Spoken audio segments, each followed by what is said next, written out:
Friends, welcome to let's learn and teach. डिस्कस करेंगे English pedagogy के कुछ questions for REET exam.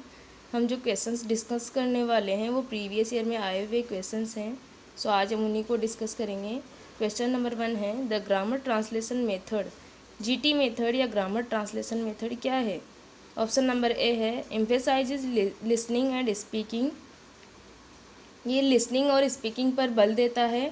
Option number B है, pays no attention to reading and writing. Reading और writing पर कोई ध्यान नहीं देता है। Has its major focus on reading and writing. ये इसका अपना मेजर फोकस रीडिंग और राइटिंग पर होता है। ऑप्शन नंबर डी है, एम्फेसाइजेज रीडिंग एंड राइटिंग। ये रीडिंग और राइटिंग पर एम्फेसाइज करता है। तो बिल्कुल सही ऑप्शन हमें इसमें चूज़ करना है। Option number A, emphasises listening and speaking. तो जीटी मेथड जो है, ग्रामर ट्रांसलेशन मेथड, इसमें टारगेट लैंग्वेज को ट्रांसलेट करके पढ़ाया जाता है और इसका जो मेजर फोकस होता है वो रीडिंग एंड राइटिंग पर होता है, ना कि लिसनिंग एंड स्पीकिंग पर। तो ऑप्शन नंबर ए हमारा आंसर नहीं होगा। ऑप्शन नंबर बी है, pays no attention to reading and writing. Reading and writing पर ये कोई ध्यान नहीं देता है, तो बिल्कुल गलत है। इसका मेजर फोकस होता है रीडिंग एंड राइटिंग पर। Option number C, has its major focus on reading and writing. इसका major focus reading and writing पर होता है, तो बिल्कुल सही है। ऑप्शन नंबर सी हमारा सही आंसर हो जाएगा। ऑप्शन नंबर डी है, एम्फेसाइजेज रीडिंग एंड राइटिंग। ये रीडिंग एंड राइटिंग पर जोर देता है। तो एक बार देखने में तो ऑप्शन नंबर सी और ऑप्शन नंबर डी में हमें कन्फ्यूज़न हो सकता है, लेकिन जिस तरीके से ऑप्शन नंबर डी हमें कहना चाहता है कि एम्फेसाइजेज रीडिंग एंड राइटिंग, तो जीटी मेथड में रीडिंग एंड राइटिंग होने के साथ साथ स्पीकिंग और लिसनिंग भी तो होती है, इसलिए हमारा राइट आंसर ये नहीं होगा। इसका मेजर फोकस जो होता है लिसनिंग एंड स्पीकिंग पर नहीं होकर रीडिंग एंड राइटिंग पर होता है, इसलिए सही आंसर हो जाएगा option number C. Next question है, peer assessment takes place when. Peer assessment जो होता है या ग्रुप असेसमेंट, समूह आकलन takes place when. Peer assessment कब होता है? ऑप्शन नंबर ए है, a students work is evaluated by one और मोर स्टूडेंट्स ऑफ हिज या हर ग्रुप्स। स्टूडेंट्स वर्क, एक स्टूडेंट का वर्क जो है इवेल्युएटेड, उसको जांचा जाता है या उसका मूल्यांकन किया जाता है बाय वन और मोर स्टूडेंट्स, एक या एक से अधिक विद्यार्थियों द्वारा, ऑफ हिज या हर ग्रुप, उसके ग्रुप के द्वारा। ऑप्शन नंबर बी है, students work is evaluated by the teachers. एक स्टूडेंट के वर्क को टीचर के द्वारा इवेल्युएट किया जाता है। ऑप्शन नंबर सी है, teacher's work is evaluated by all the students. एक टीचर के वर्क को स्टूडेंट्स के द्वारा इवेल्युएट किया जाता है। ऑप्शन नंबर डी है, teacher's work is evaluated by a student. एक टीचर के वर्क को विद्यार्थी द्वारा इवेल्युएट किया जाता है।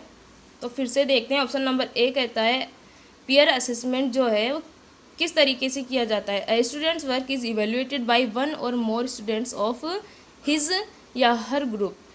तो पीयर असेसमेंट का मतलब है कि उसी के ग्रुप के कुछ बच्चों द्वारा या विद्यार्थियों द्वारा उसके वर्क को इवेल्युएट किया जाए, उसका मूल्यांकन किया जाए। ऑप्शन नंबर ए हमारा सही आंसर हो जाएगा। Option number B, student's work is evaluated by the teachers. एक स्टूडेंट के वर्क को टीचर द्वारा इवेल्युएट किया जाता है, बिल्कुल भी नहीं।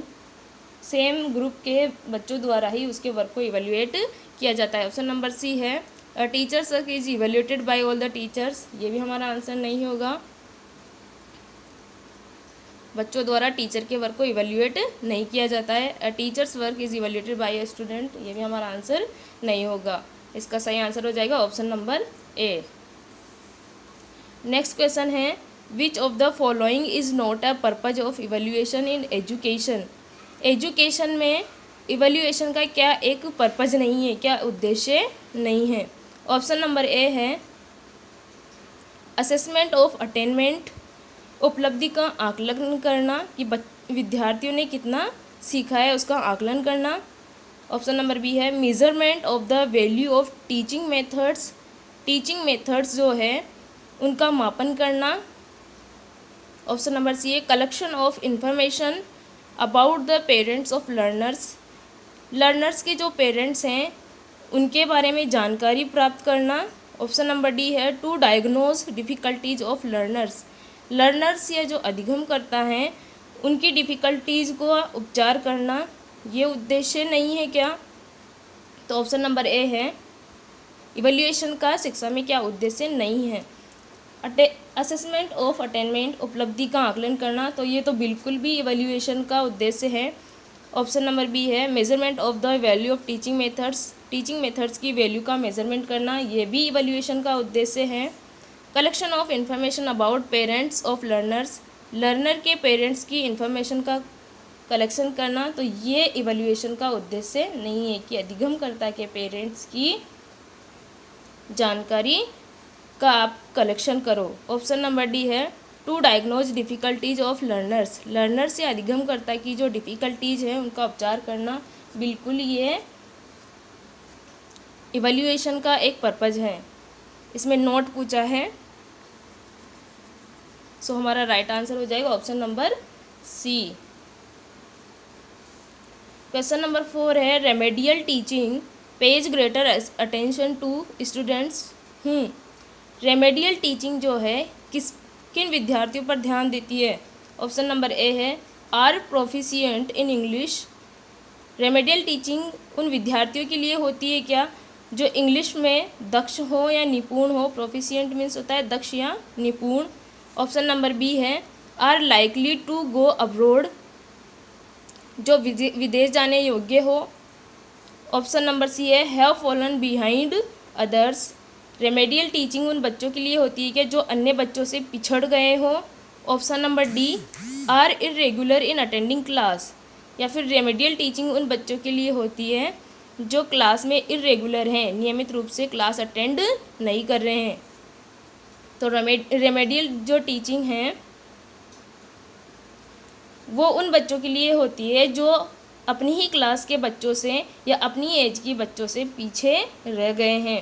तो इसका आंसर हो जाएगा option number C. Option number A क्यों नहीं होगा? रेमेडियल टीचिंग इंग्लिश में दक्ष बच्चों को नहीं दी जाती है, जो बच्चे विदेश जाने लायक हैं उनको भी नहीं दी जाती है। ऑप्शन नंबर बी भी इसका आंसर नहीं होगा। जो बच्चे क्लास को रेगुलरली अटेंड नहीं कर रहे हैं उनके लिए भी रेमेडियल टीचिंग नहीं होती है। रेमेडियल टीचिंग होती है जो बच्चे शिक्षा में पिछड़ गए हैं। क्वेश्चन नंबर 5 है, which one of the following is not a visual add, इनमें से कौन सा एक विजुअल या दृश्य सहायक सामग्री नहीं है। ऑप्शन नंबर ए है, ब्लैक बोर्ड, बी रेडियो, सी चार्ट्स, डी वर्ड कार्ड्स। तो पूछा है विजुअल एड कौन सा नहीं है। ब्लैक बोर्ड ये एक विजुअल एड है, चार्ट्स भी विजुअल एड्स हैं, वर्ड कार्ड भी विजुअल एड है, रेडियो क्या कैसा एड है? रेडियो एक ऑडियो एड है। तो हमारा सही आंसर हो जाएगा ऑप्शन नंबर बी, रेडियो एक विजुअल एड नहीं होकर एक ऑडियो एड है। आज का सेशन इतना ही रखेंगे, नेक्स्ट क्लास में हम आगे के क्वेश्चंस डिस्कस करेंगे। अगर फ्रेंड्स ये आपके लिए हेल्पफुल होता है तो आप इसे शेयर करें और मुझे सजेस्ट करें अगर कुछ भी कमी इसमें रही हो तो। Thanks for watching.